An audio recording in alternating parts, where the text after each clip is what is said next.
Mag-ingat sa ritual na ito dahil dito ay hindi siya matigil sa paghahanap sa iyo.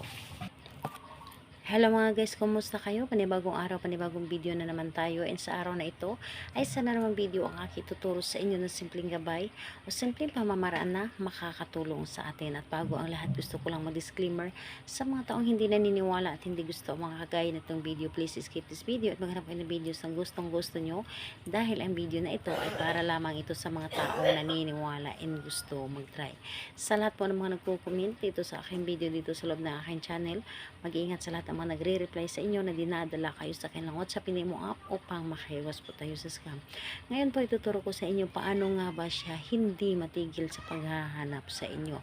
So dito ay kailangan natin ng ating gagamitin. Kailangan mo dito maghanda ng isang maliit na pirasong papel. And kailangan mo rin dito ng pulang panulat. Kahit anong klaseng panulat, basta ito ay kulay pula. Kailangan mo lang din dito ng cinnamon powder. At kailangan mo dito ng inyong pabango. Yung paborito nyo pong pabango, yung sarili nyo pong gamit, yung hindi hiniram lamang. So pwede na yung binigay lamang sa inyo, basta ikaw na po ang nagmamay-ari sa ngayon. So ngayon, kapag ready na yung ating gagamitin, kailangan mo lang dito syempre i-ready ang inyong sarili. Kailangan na alam mo sa iyong sarili na gustong-gusto mo itong gawin at naniniwala ka at hindi ka nagdududa dito. So ayun, kapag ready ka na, pwede mo na itong simulan. Ang gagawin mo lamang dito ay napakadali lamang. Dito sa pirasong papel, isulat mo dito ng 3 ulit ang kanyang pangalan. Pangalan niya at apelyido. So, 3 ulit mo siyang isulat dito. And kapag naisulat mo na dito, is ang gagawin mo lamang, kunin mo ang inyong pabango, isprehan mo ito ng isang bisis o di kaya patakan mo. So, depende sa inyo kung ano yung gamit ninyo, spray or yung pangpatak lamang na pabango. So, ipahid mo lamang dito sa kanyang pangalan, sa 3 line ng kanyang pangalan. And kapag napahid mo na dito sa 3 line niyang pangalan, kumuha ka ng kahit kunting cinnamon powder lamang. Kunting cinnamon powder at ipahid mo rin dito sa kanyang pangalan.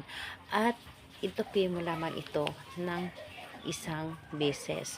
At sabihin mo dito na sa pamamagitan nito, simula ngayon, ikaw ay lagi na maghahanap or hindi na matigil sa paghahanap sa akin. Saan man ako naroroon at saan ka man naroroon, ako lamang ang iyong hahanap-hanapin. And pagkatapos nun ay ang inyong gagawin, kumuha kayo ng panindi at kumuha kayo ng kandila. Ito ay iyong sunugin. Sunugin mo ito hanggang sa ito ay lahat ay mag-abo. At saka itapon mo sa labas ang abo nito. Nahayaan mo na ilipad ito ng hangin. Araw ng Tuesday or Friday ang paggawa nito. Pero kapag hindi ka makapaghinti ng Tuesday and Friday at malakas yung energy mo sa paggawa nito, pwede mo itong gawin. Kahit anong oras man pwede po. Salamat po sa inyo. Bye bye everyone. God bless us all.